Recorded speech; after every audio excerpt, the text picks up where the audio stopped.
Thank you. So I'm trying this right now. I'm always a little afraid it not working, just because conference Wi-Fi is bad usually, but let's try it out. Alexa, open Audio Developer Conference. Welcome to the Audio Developer Conference talk about voice assistants. OK, cool. Thanks for coming here. So my name is Jan, and I'm one of the co-founders of Jovo. And today I want to talk a little bit about voice assistants and how they can improve sound recording, how they can be an opportunity for audio developers. And there's not a lot going on in audio development and music recording with voice assistants right now. So there were only a few videos online that I saw that that used, for example, Alexa to do some stuff in their music studio. So one of the things, one of the a little more basic things that I found was this one, for example. Alexa, turn on Music Studio.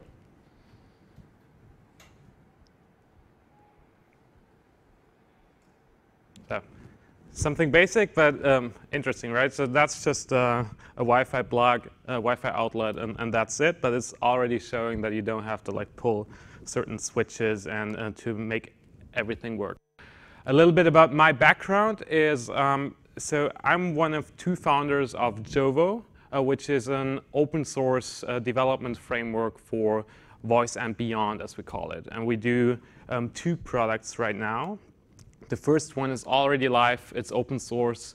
It's a framework for people to build voice applications that work on both Amazon Alexa and Google Home with only one code base. So you only have to build once and can host it wherever you want, and it works on both platforms and saves you a lot of time building and maintaining for two different platforms. The other thing I'm also very excited about is cross-device experiences. This is our second product that we're trying out right now. So one of the things that you just saw when I opened the presentation was just using my voice. These are things that get me really excited by being able to use voice commands to control devices and to have other devices communicate with each other. And we're building an API to do exactly this, to enable developers to build multimodal user experiences. We're a team based in Berlin. We have been working together for a few years, and earlier this year we were part of a voice accelerator by BetaWorks in New York. And yeah, so that's mostly everything about Jovo today. I want to tell you a few things about voice interfaces first. Just to give a quick introduction of what's possible, where we are right now, what the technical challenges are right now. And then to give you just an overview of what works, we are going to build a voice app together, very simple one. And then afterwards, I'm very, very interested in the opportunities for audio developers, because there's a lot, I think, that's going to be happening in the future. And I want to talk about this a little more later. So let's talk about voice interfaces first. Who of you owns one of these two devices? Can I see some hands? No one yet? Wow, OK, so I have to go a little deeper in the introduction. Does anyone, who of you knows what Alexa is? OK, who of you knows what Google Home is or Google Assistant? OK, a little less, but OK. Interesting. So then let's talk about this a little more. So mostly the stuff that's known are smart speakers. And as you can see here, there's a ton of them now. So the Echo and the Echo Dot are the most popular devices that are out there. But also Google Home launched. They both launched in the UK, I think, last year. And Google Home is now rolling out to more and more countries. And they introduced especially Amazon introduced a lot of new devices to conquer people's homes and to be everywhere. So there's one for the kitchen table with a screen. There's one for the nightstand, the Echo Spot. There's one, the Echo Plus, which is a device that has already a smart home hub integrated. So there's a lot happening. And what analysts that after this Christmas season, so this is what all those platforms are preparing for, there will be millions of devices out there in households. And last night, as I prepared for this talk, I even had to update these numbers because there was some new analysis out there where people said, okay, this estimate of having 25 million sold by the end of this year, these were already sold in the first 3 quarters. So there's already 27 million of devices sold. On Prime Day alone, 3.5 million Echo devices were sold. So there's a lot of devices out there, and people think that by 2020, that 75% of US households will have at least one smart speaker. And usually 2.4 smart speakers if they have at least one. So that's something about the voice platforms. But then also I went to IFA in Berlin a few months ago, and every second booth had at least an Amazon or a Google logo on it, because all of those manufacturers, they also plan on integrating voice assistants. So it's not only about those platforms pushing their own devices, but other devices relying on their voice assistants. So, and why now? The thing is, with deep learning, there was a lot of advancement in this whole space of speech recognition. Also, cloud computing, so there's a lot that makes it easier from the technical side to do that right now. But also for consumers, there's a few use cases where voice interfaces are very interesting. So I'm just going to walk you through a few of them.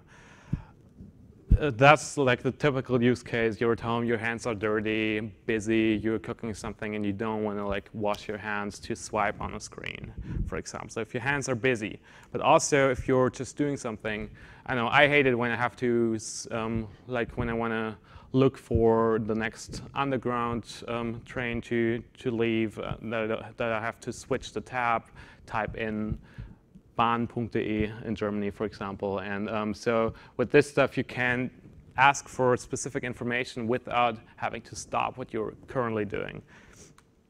And then also when you're at home on your couch and you're not on your computer, you can also access information and control information, ideally. So one of the main use cases in Germany is smart home applications for Alexa, for example. And what's even more interesting for audio developers, I believe, is that voice has the ability to serve as a deep link into software. So you can just tell it to do something. You don't have to learn a new interface. So what some people in this space say is that now we don't have to try to understand our computer's language and have to adapt to what our computer can understand, but rather our computers now learn to understand our language and understand what we are saying to them. And this is still like, I'm really advocating this space, but I'm also saying that there's a lot of technical challenges. So we're still not there yet, definitely. But there's a lot happening right now, and it's a very, very interesting space to be in where a lot is happening. What needs to be considered when designing voice devices is context. So I'm making myself ready, I'm leaving the house, and I'm interested in if I need to put on a jacket or not. So while I'm tying my shoes, I can ask for the weather, for example. So these are things where context is very important. And so voice isn't a use case for everything. And so what we've seen is that mostly smart speakers are used for consuming audio. You're at home, the whole family can like switch to the next song, choose some productive music, some relaxing music, and all of this without having to look for a playlist themselves. But also stuff like getting the weather, when you're sitting at the table at night, letting Alexa tell you some jokes or getting some more information. And all of these things are mostly stuff that are accessed in the mornings or in the evenings. So in the mornings when I'm getting ready, what's the news today, doing some morning fitness, for example. And then at nights when the family is around the table, or when I'm watching TV and want to have some additional information, for example. So there's a huge gap between the morning and the night when people are out there working. And this is why not a lot of people have focused on voice assistants in the workspace.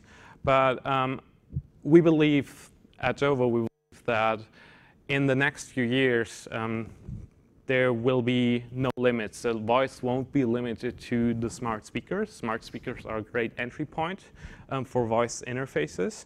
But as we can already see with smart earbuds, for example, that voice is leaving the home. So there's more and more smart earbuds out there, for example, that integrate with Alexa, with Google Assistant, with Siri, and also cars. So a lot of car manufacturers are partnering with BMW is partnering with Amazon Alexa and Google Assistant, for example, that their drivers can choose what assistant they want to talk to.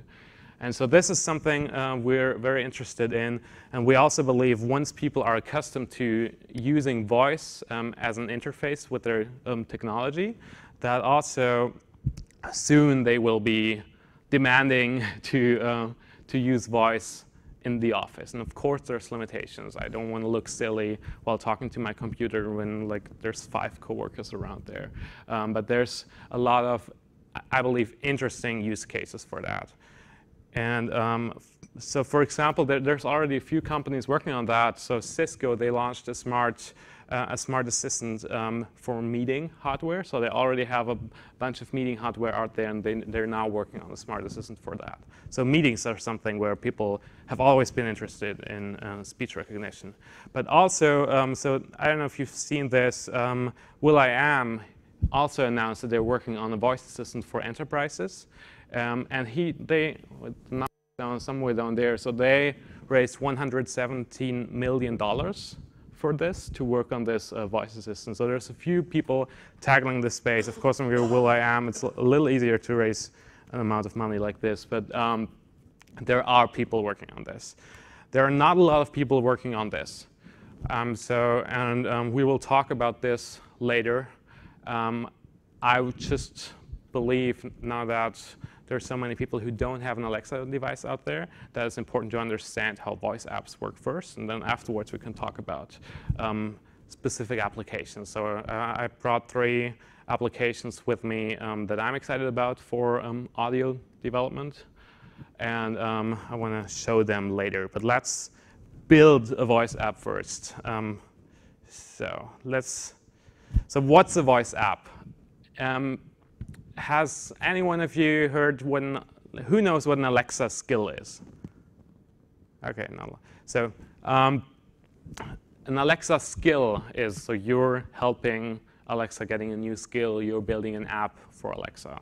This is, I think it has been possible to build Alexa skills for about 1.5 or 2 years now.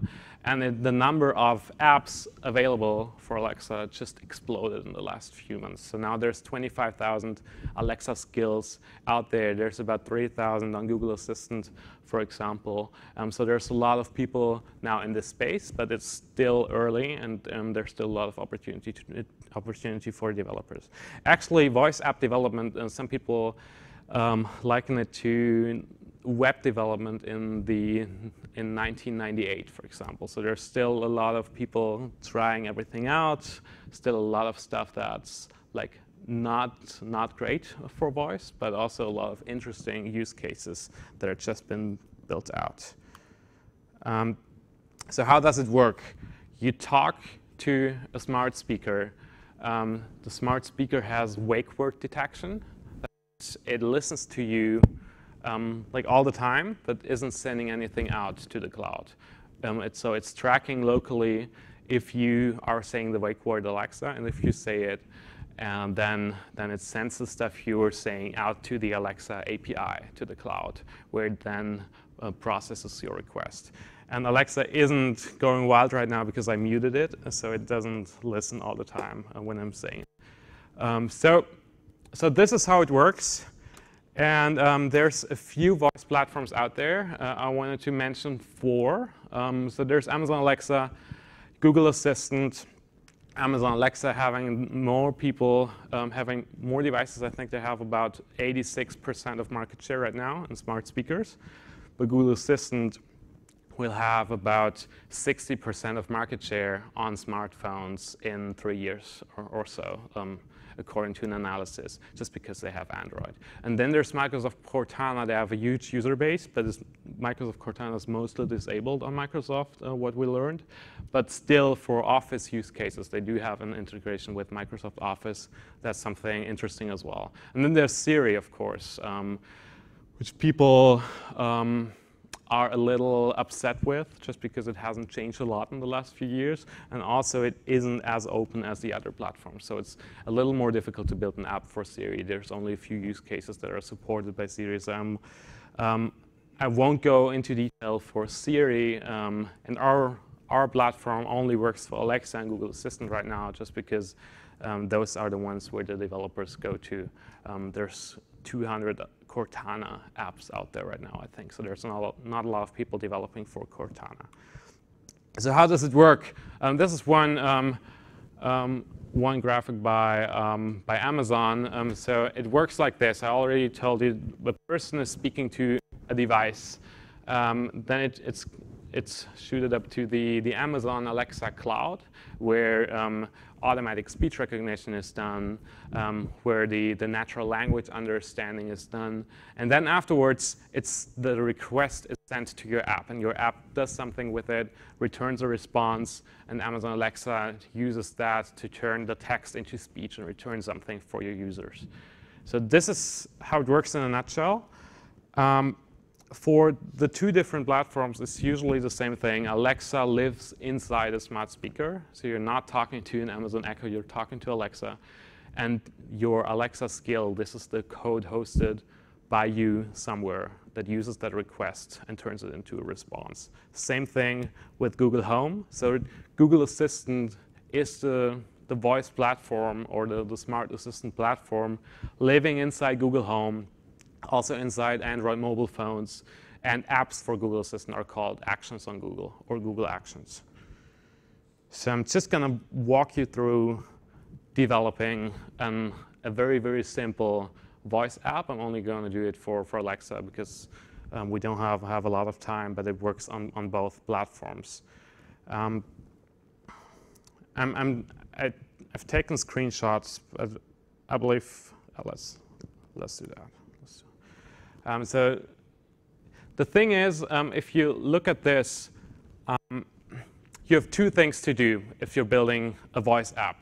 You have to create a language model, and you have to create code of what to do with the request that's coming from the app.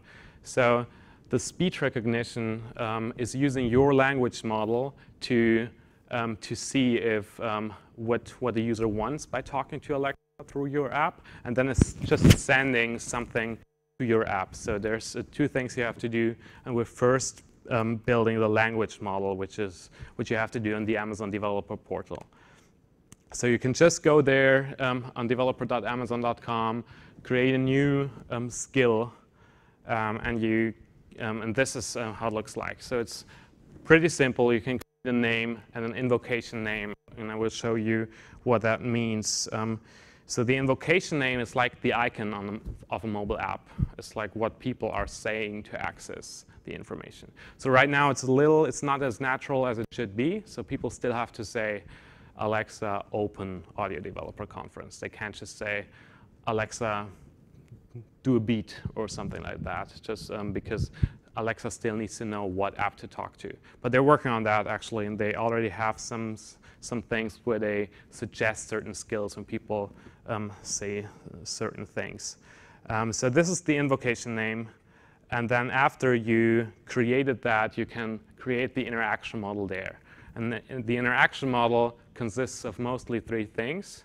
It's an intent. It's what the user wants to do. So if a user says cancel, for example, this is called cancel intent. It's an utterance. It's what the user actually says to get to that intent. It's like Alexa cancel, Alexa stop, stuff like that. And there's some more stuff like slots, which is a little more variable information. And so for a Hello World app, we can just create a Hello World intent, and then in this intent have some sample utterances. So if I say, tell audio developer conference to say hi or to say hello, then the hello world intent is triggered. So this is very simple at the beginning. So user says something, Alexa understands that they want to talk to audio developer conference, and then uses this utterance and matches it with the language model that's on there, and then sends a request to your app with hello world intent. And then you're taking the hello world intent and making this into a response. So where does Alexa send this to? So this is the configuration part, and you can either host it on AWS Lambda, which Amazon recommends, or you can use just host it on your own web server and use it as an HTTPS endpoint. And so this is where we actually start coding. So the interaction model part is done.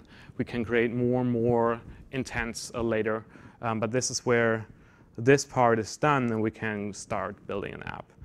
And for this, we have a command line tool. So now this is where our platform, our framework comes into play to build exactly this, to process the requests that are coming in and help developers create a response. So this is how we create a new application, which looks like this. So it's pretty simple. It's there's some configuration up there, but this is actually the app logic. So as you can see, the hello world intent, which we just added to the interaction model, is just one building block here, and then you can tell the app to say a response, which is hello world. We can change it to hello audio developers, and then we get the response. And that's it. So the good thing about voice applications is that it's super simple to build very simple prototypes. The problem usually lies in the designing of it. To build very useful apps, it's very difficult to come up with the right intents, to anticipate the right things the user can say. So it's not what most people imagine, that we have like a self-learning algorithm that learns more about your users. It's mostly people talking a lot to users and then learning a lot what users would say while interacting with the software, and then using those sample phrases to build out the interaction model and then the app's logic. So with Jovo, and I won't go into detail in that one, we can use a tool for local prototyping. So you can just run a server locally. It creates a webhook link that points to your local computer with ngrok, and then you can paste it there, which helps for local prototyping. So, and this is what the testing in the service simulator looks like. So we do have say hi here, and it gets a response. And I'm just going to go into the code here. So just going to get rid of that. Hello there. Going to open up the server.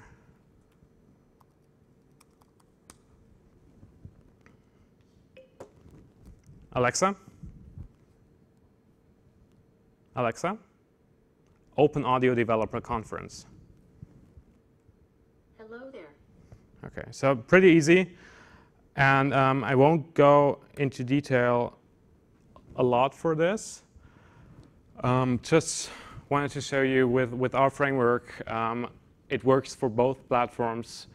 It works for both Google Assistant and Alexa, and we offer some more things. So you can host it wherever you want. We offer integrations with analytics tools, with databases, and everything to make it easier for people to get started quickly, because the getting started quickly, that's the part where we're helping a lot. But the most important thing is to have something out there quickly and iterate over it and have real users test it. Okay, so this is just this was just a very simple introduction into voice assistants. I brought 3 examples where I believe that voice could become interesting in the recording studio, for example. And I'm also happy to get any feedback on this one later in the discussion or in the Q&A, because I'm new to the space. I did some music production about 10 years ago, so I know some of the tools, but I'm very, very new to the space now. But I think there's a lot of opportunities, and so really happy to get feedback from experienced audio developers.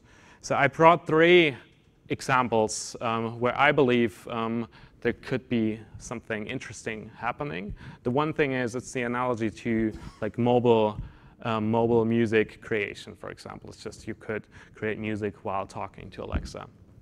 The second one is to voice enable your audio software, like how I made it possible to start my presentation while talking to Alexa. We could also use voice to access certain shortcuts in voice software, for example. And the third thing is, and we'll talk about this a little more later, is to create tools for actually delivering great voice experiences. Because right now, the robotic voice of Alexa, the text-to-speech, is pretty boring. And there's a lot of interesting applications where people use pre-recorded audio to build more engaging voice experiences. And for these things, there aren't great tools available right now. So let's talk about composing music a little bit. So if we think about the use cases from before, or the benefits of using voice, I could imagine doing something else and just brainstorming a little bit, having an idea for a beat or for a song, and just using this as a starting point while talking to Alexa while my hands are busy or while I'm doing something else when there's no device available. And it's something like this could work pretty similar to the Hello World skill we just developed. We could just use, for example, my studio as an invocation name, and then create an intent, like a faster beat intent, for example, with a sample phrase like play a faster beat. So, and then our app would use this request to get some music output, and then making it possible for people to adjust the music that's out there. So there's one example where people already did that. I think they got like 3rd place in the TechCrunch Disrupt hackathon. They're called Otis, and they want to do something exactly like this. And I'm just showing you their pitch now. We are Otis. We've turned the Alexa into an audio engineering assistant. I'm going to make a quick beat for you. If we can get that on the screen. No? All right, we'll just start. Alexa, ask Otis to start playback. Okay. Started playback. All right. Alexa, ask Otis to start recording. Okay. Started recording.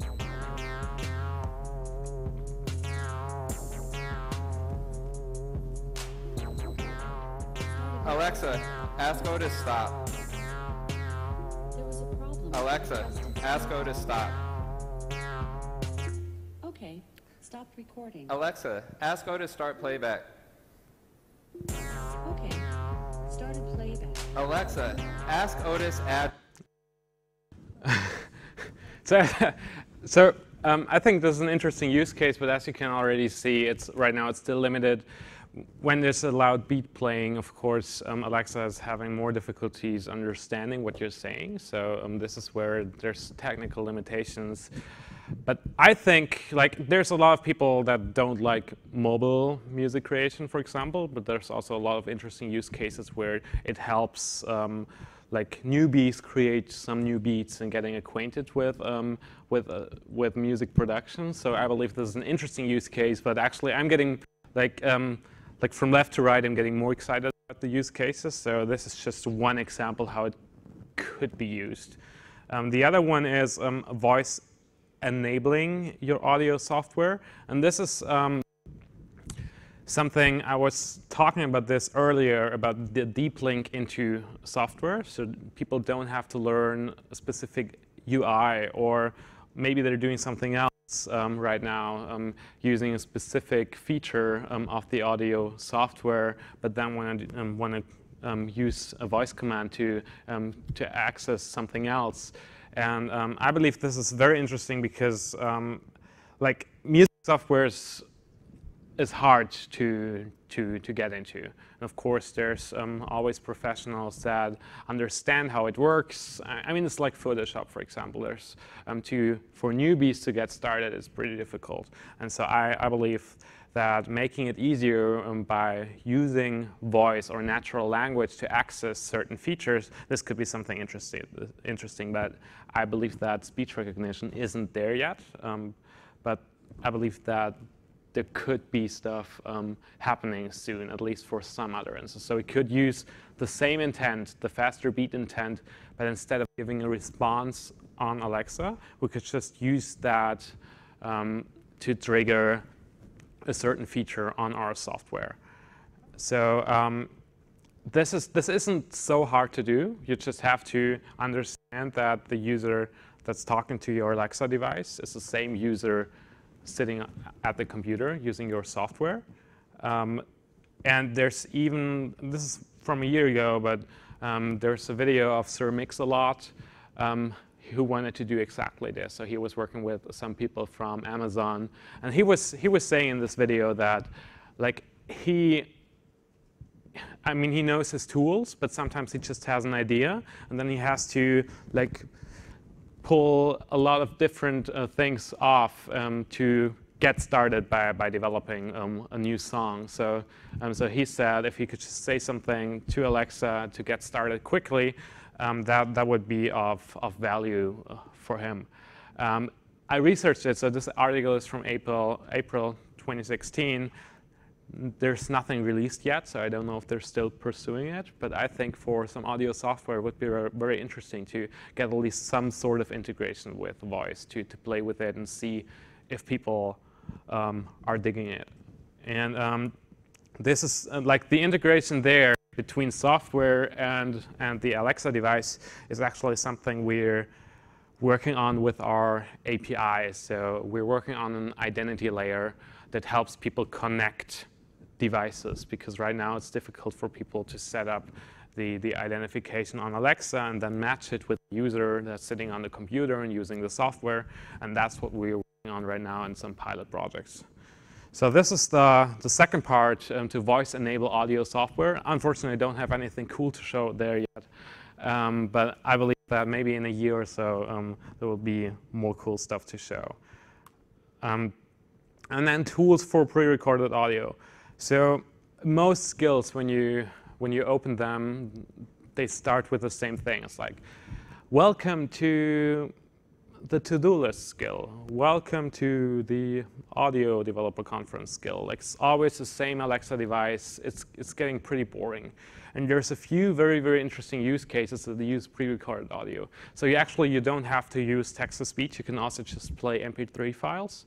And so there's a lot of people that are now working with this to differentiate themselves. So there's one skill, for example, where just Oprah talks to you and gives you some recommendations for, like, I think Christmas presents or something like that. So they sent Oprah to a recording studio and just let her do the talking, and people interact with Oprah, which is a more personal experience. And there's some other gaming companies, for example. So a gaming company called Earplay, they were part of our accelerator as well. They do a lot of stuff with pre-recorded audio. So when you're playing their games, it's like choose your own adventure games. You don't talk to Alexa. You're just part of a huge gaming lot where like different voice actors are talking to each other. The founder of Earplay, he even told us he once spent a day walking through New York, recording stuff, recording the subway, recording the bus stops and everything to have a more cohesive experiences. And we also believe that this is the future of great audio experiences for voice, that the boring text-to-speech is something that will be used more and which will get better, definitely. But to have great skills in the entertainment area, for example, I believe it's important to have cool sound effects, for example, or to just use voice actors to distinguish themselves. And I believe for this, because right now it's mostly only developers building Alexa skills, and they don't have a feel for the right sounds.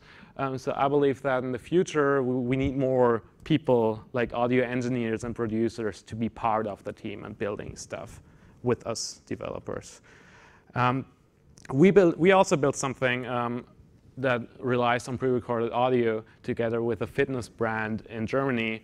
So they already let you exercise wherever you are. They have mobile apps, they have an Amazon Fire TV app, a website, and where a trainer called Caroline is walking you through all the necessary steps. And we built an Alexa skill with them. And halfway in the process, we learned that it's like when Alexa tells you to do push-ups or anything, it's just not as engaging. And so we built something where you would just talk to Caroline. It's in German, I'm sorry. Alexa, öffne mein Workout. Hi, herzlich willkommen beim 5-Minuten-Workout von Gimondo. Ich bin Caro und jetzt werden wir zusammen trainieren. Bevor wir loslegen, sag mir zuerst, welche Muskelgruppe du heute trainieren willst. Rücken, Bauch, Beine oder Po? Bauch. Okay. Dein Ziel ist ein...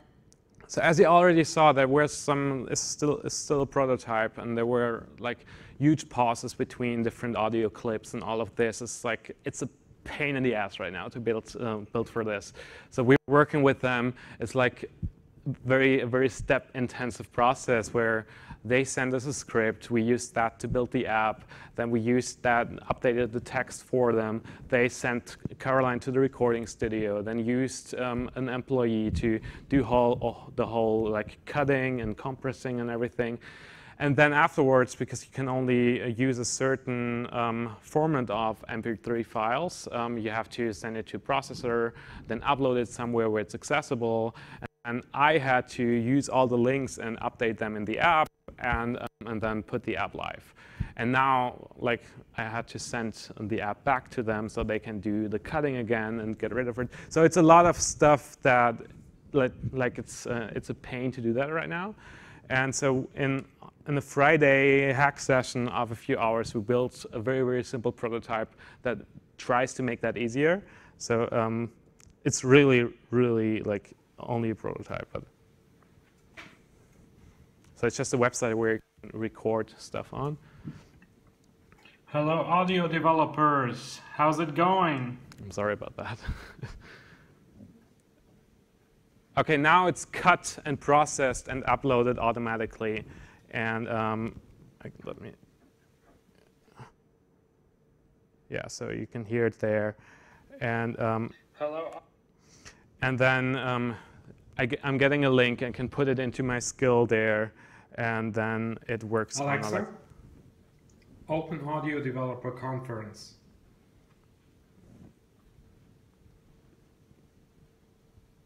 Hello, audio developers. How's it going? OK, so I had bad internet connection. This is why it was a little, there was a delay. But so this is something that is not executed right now, but which could save a lot of those steps by automatically doing these things. So if the scripting process would be aligned with the building the apps, we could add new scripts and new sample phrases, for example, new things to have Caroline, the trainer, say. And then she would just get a ping or an email, hey, there's new stuff to record, could just record that stuff, and it would automatically appear in our voice app. So this is something we believe will be more important in the future, but we're already like, we don't know what's the best way to process stuff like this so that it sounds great. If the audio quality is good enough, if someone just uses a podcast microphone at home, for example. But there's a lot of things that are holding people back to build great voice experiences or audio experiences in their voice skills. And so I believe working on stuff like this could be an opportunity for people like you who build audio software. So that's it. Gary Vaynerchuk, he's a known investor in the US, and he was like one of the first people to invest in Facebook, in Twitter, in Snapchat. He sees new opportunities coming before others do, and he's like a very, very bullish on the voice space, and he says that in the future, like everyone needs to be there, and everyone needs to have at least some sort of voice interaction. And so this is just a closing thought. And yeah, if you have any questions, if you have any feedback, I'm happy to take that. Thanks a lot.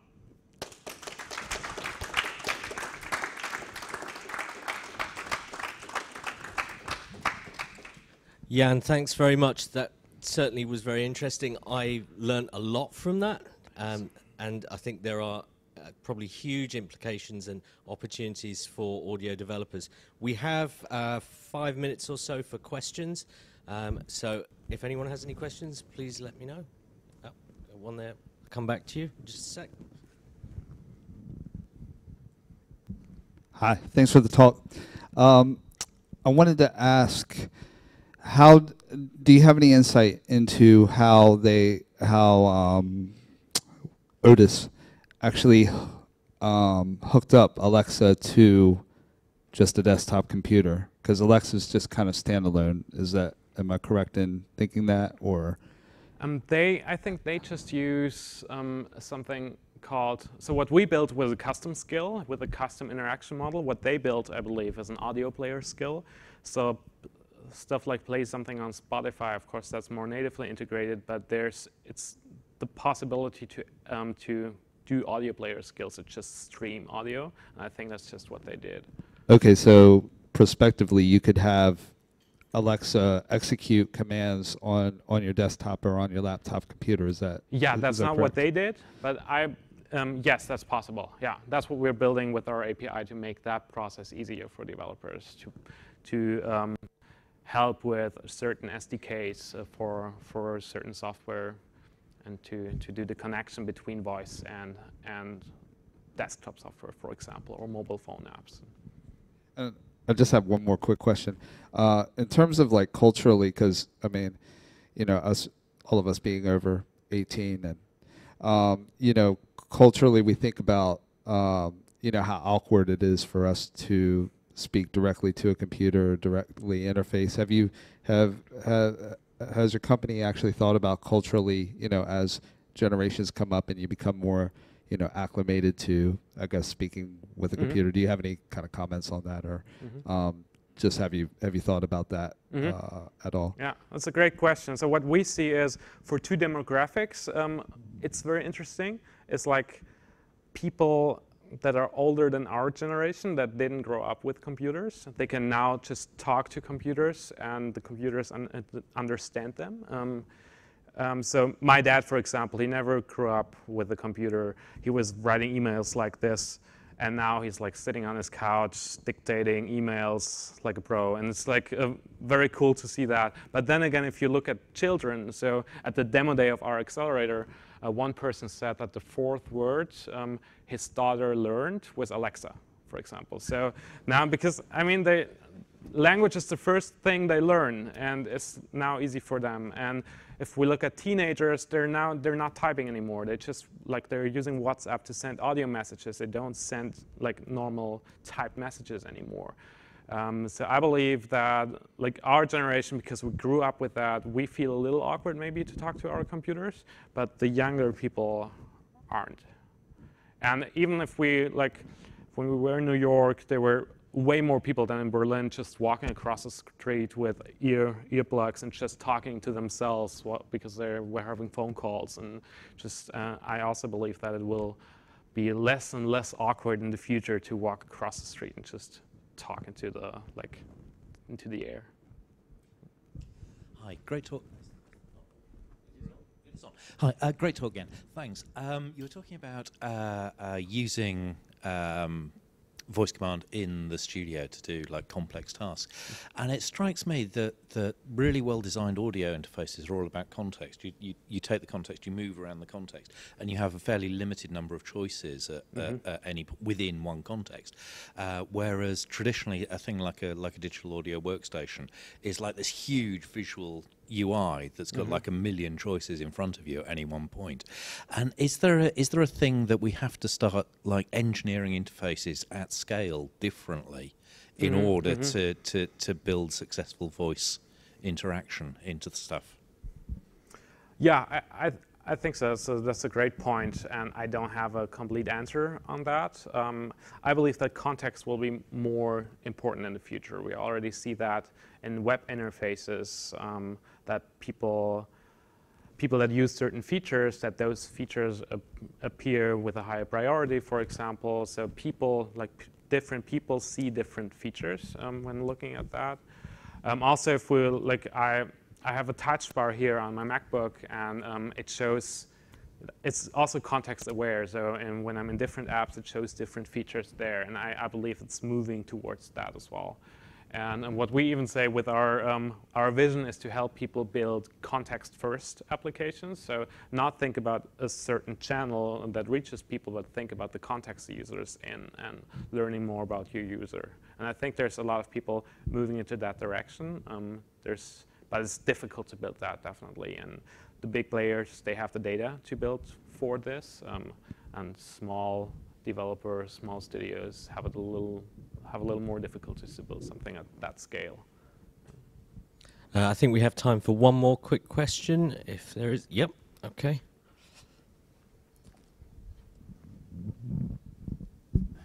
Hi.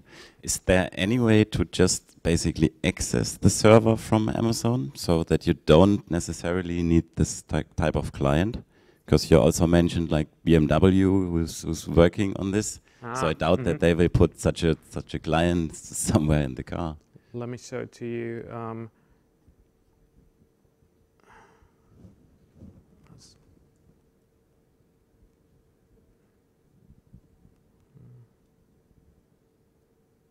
That's a little weird. So it's called Alexa Voice Service, and I'm not getting it here.